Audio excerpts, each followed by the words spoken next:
Hey, before we do that, Pat, sorry to cut you off here. I want to make sure we celebrate Veterans Day today. All the veterans that have so served our country over the years and still do to this day. The ones that protect our country, put themselves and their families at risk every day.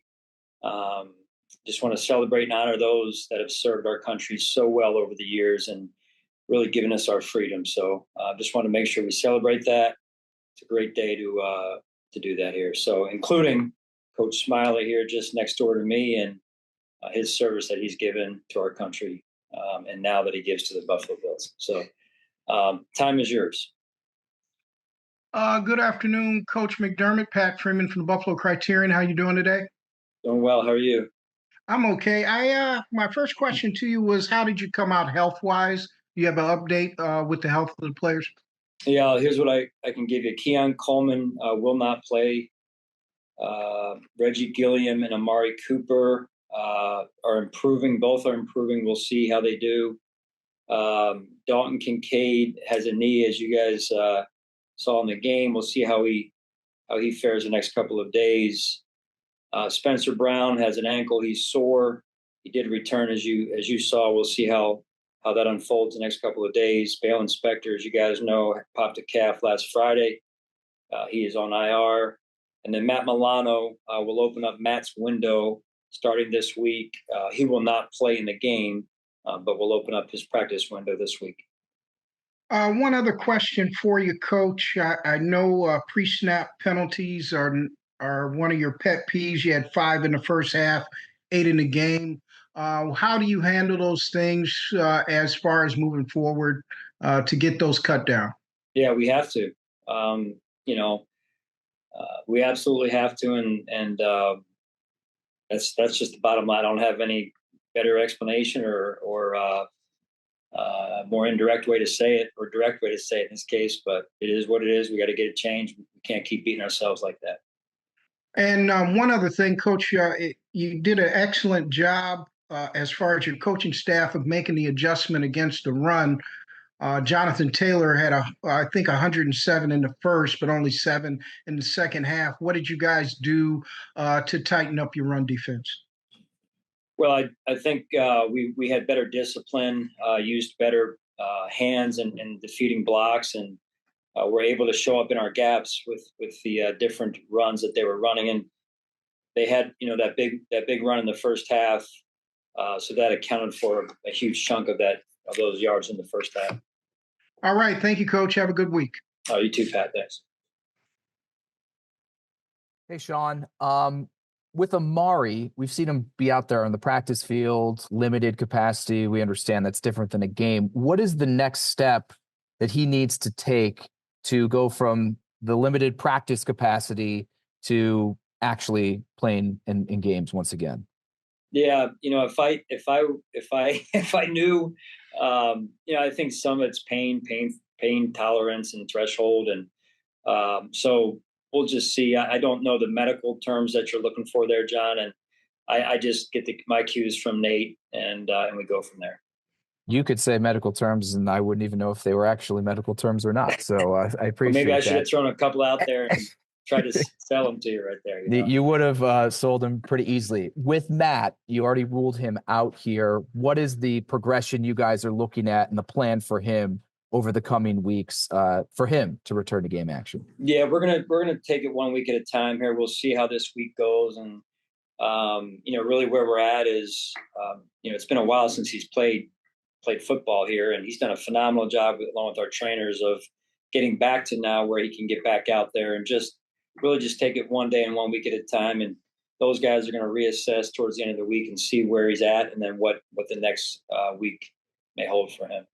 And then with just that group of Amari, Reggie, Spencer, Dalton, more short than long-term, no IR discussions for any of them? Don't believe so at this time. Again, we're going to see how it unfolds, as I said, for all those guys as we move forward here. Cool. Thanks, Sean. Sure. Hey, Sean, how are you? Good. How are you? Good.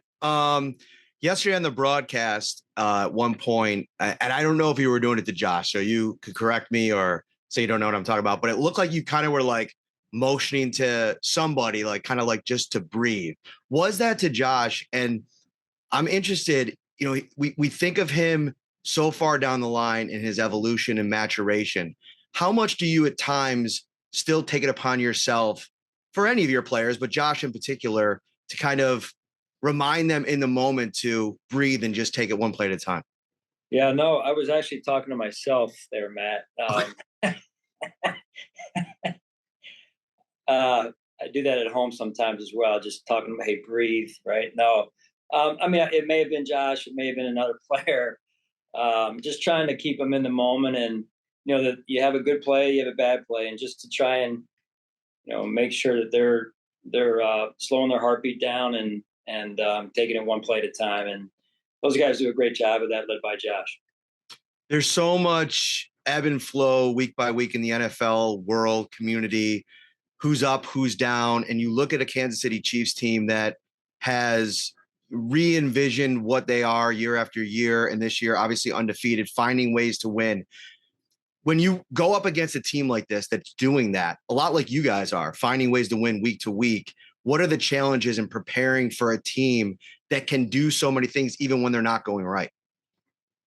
Right, I think it's two good teams, number one, and then when you have their history of winning, it brings them to me about a degree of poise and composure when they're in these situations that they've been in this year or even last year and through the playoffs. One of the things I was that we respect and I was impressed by as they went through the playoffs, coming here and then going to Baltimore, both on the road, both in close games, and they were very poised throughout. So it's certainly something that comes with probably winning over the years and winning Super Bowls. And then lastly on Dalton, do you have the specific play where it happened? Was it on the play where he was a little bit of an overthrow and it looked like he came down on his knee? Yeah, I don't Okay. I don't have the specific play yet. Okay, thank you. Sure. Hey, Sean, just wanted to follow up on Keon. When we talked on Friday, you said IR had been discussed, but it didn't seem likely. Has that changed at all for Keon Coleman?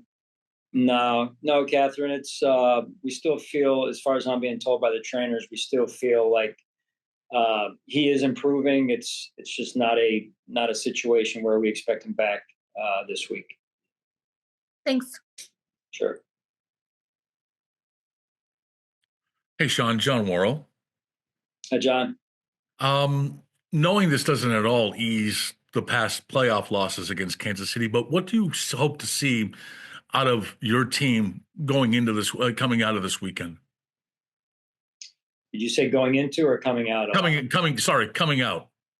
Coming out of this weekend. Well, we're so focused on ourselves, John, and making sure we're growing week to week. Certainly, have a ton of respect for the opponent. Like I said, we try and do that every week, and making sure we respect our opponent, we put in the proper time, and those are the things that we can control as we go into this week here. What of the fact that, this has become an annual, they're almost as if they're part of the division, and the fact that you see them once, if not twice a year, what do you make of what this stands for? I guess just the casual viewer who's going to be tuned in on Sunday. Yeah, another football game. Quite honestly, two good teams, two well-coached teams with really good quarterbacks, and people like to watch really good quarterbacks play and play at a high level. So I think it'll make for a good, solid game and a high level of competition. Fair enough. Thanks, Sean. Sure. Hey, Sean, thanks for taking the time this afternoon to talk to us. I appreciate it. Josh had mentioned after the game yesterday that you look ahead to Kansas City, it's just a week 11 game. It's another game. And I know if you talk to most of the guys in your locker room, that's how the approach is going to be. But given the history of this matchup between you guys in Kansas City and what this matchup has meant in the regular season and the playoffs, is there an aspect to maybe that you hope maybe your players lean into to kind of get an edge for this kind of game? Or how do you want to see them just approach that this week? Well, like you said, our guys are so focused week to week on what the challenge is for that week. This week, it's the Kansas City Chiefs. And, we have a ton of respect for them. And what's most important for us is that we have a good week of preparation, quite honestly. And we focus on what we've got to do to improve. And it starts with, as we've said, as Pat asked earlier about the pre-snap penalties, that's one of the areas we've got to work on here. And then one last thing for me, Sean, just with Mac, we've talked so much this season about what he means to that locker room, Mack Hollins, and what he is as a teammate. But to see him make some big plays and get rewarded for his consistent effort this year, just how good was that for you and your staff to see that pay off for him? Oh yeah, Mac gives great effort. He's a warrior and brings great energy to our team. Whatever role he's in, special teams, offense, in this case specifically, and what a heads he play, to get out of bounds and save some time there and save a timeout. Thanks, Sean. Appreciate it. Sure. Coach Mookie Hawkins, Waffle Sports 1080. Great win yesterday. Thanks, buddy. Appreciate you. Just care to assess yesterday's victory. Gritty win. We played really good in some spots and not so well in others. And, it's a journey in the NFL week to week, right? Who's available? What can you do? What positions can you put them in? And scheme some things up for them. And I thought Joe and Bobby and Matthew Smiley did a great job of that yesterday, and their staffs as well. So we just take it one week at a time and keep trying to grow. Absolutely, Coach. And it is Veterans Day. So, what does Veterans Day really symbolize to you? Well, freedom, number one, and freedom that came at a cost, right? To all those who have served our country so well over the years and given themselves, their time, their energy, their lives in a lot of cases for our country and our freedom. And I don't take that for granted one bit. I'm certainly grateful for it, and grateful that we can grow up in a country like ours in the United States of America. Absolutely, Coach. One more, if I can. One veteran that served his energy and time with your program is Micah Hyde. Is there a possibility that he may get an itch and come and reunite with you guys? That's a question for Brandon. You know me. I'd love for Micah to be sitting right next to me right here. He's such a good friend, and he's meant so much to this organization over the years. So. That's a question more so for Brandon. Absolutely, Coach. Hey, we in the Class B finals, so we back at your crib this Friday night versus South Park. Congrats, man. Congrats. Great year. Thank you, Coach. Hey, Sean, AJ Feldman here in Rochester. Thanks for taking some time. Sure. You talked after the game yesterday about your leadership group kind of addressing, the trap game element of last week. Moving ahead to this week, your team has had the privilege of being in these, game of the year type games a couple of times over the past years. How do you hope that your leadership group and your team can kind of draw on that and truly, treat it like any other week, like I know you would like them to? Right. No, I think that's important. You just take the season one week at a time, take them as they come in terms of who we play. And, like I said, we always have a great amount of respect, I believe, for the opponent. I think that's a great place to start every week. And we expect what we expect from ourselves is to put in a lot of time in our preparation. And, usually when you do that, you're giving yourself a chance. And against a good football team like we're playing, that's what you got to do. You got to give yourself a chance for your preparation and make sure you have the right mindset going into the game. You're now on a 5-game winning streak after the couple of losses there. Your teams in the past have kind of had a knack for bouncing back from a loss, a losing streak with a stretch of wins. What do you think has allowed this team to do that over the past month or so? Well, two things I would say, AJ. One is the leadership component that you just asked me about, and then two is consistency. Just believe in being consistent with our process, with our approach, and making sure we get things corrected where we need to get them corrected. And we're not perfect, but just trying to continue to take things one day at a time. All right. Thanks for your time. Sure thing.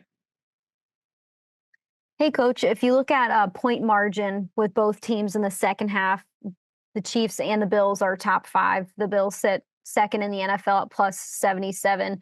Why is taking advantage of every single drive in the first half of this game so important when facing a team that's really good in the second half?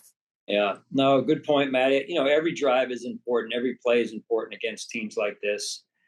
Really every week, to be honest with you. You saw plays yesterday that really were pivotal plays in swinging the game one way or the other. And you just never know the play that's going to make the difference. I mean, the fumble and the kickoff return, Alec Anderson goes into that scrum, if you will, and comes out with the football. And just plays like that make a huge difference in the outcomes of games. And then what's the message to the team then, just focusing on every time they're out on the field, whether it's offense or defense, making the most out of every single possession? Well, it's to really play to our standard. Every play is looked at as, hey, did we play to our standard? Did we not? And the guys know what that is. And they're the ones that drive that, quite honestly. So that's the accountability that we share and with one another. So I just think that, when you go out there, they try and execute every play to the best of their ability. And, there's a good defense and a good offense on the other sideline too. So, and a good special teams unit. So they make it hard. That's why the NFL is what it is. Thanks, Coach. Sure.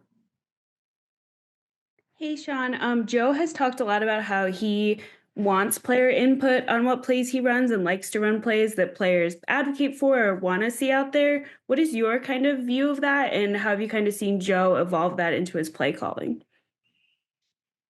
I think giving players ownership and input is important, seeing it through the eyes of the helmet. They're the ones that are out there trying to run, said play in this case. So I think that dialogue, that feedback from the players is important. The buy-in that you want from the players to want to run the play, to want to hear that play called in the huddle. And I think that's an important aspect of being a good coach. And then just one thing, I know you talked about Matt, but just on the maybe more personal level with everything he's been through with the injuries and all that, to see him, taking this step to coming back to practice, just what's that like? Yeah, I mean, you guys haven't been able to see Matt over the last, I guess, probably year and a half, almost now, a year and change after his injury last season. But, like I mentioned a few weeks ago, Atlanta, he's been back in the building more this year after this year's injury. So it's afforded him the opportunity to rehab here, be around the guys, which I think mentally has been good for Matt, but also good for our defense and for our team. He's such a leader, albeit a little bit on the quieter side. He's a great player, so he's able to lead by example and influence people in the right ways for us here. And that's been great to see and great to have. And now just super happy and excited for him to get back out there and start to get in the flow again of the game of football. And that'll be good for him this week, I think. Awesome. Thank you. Sure.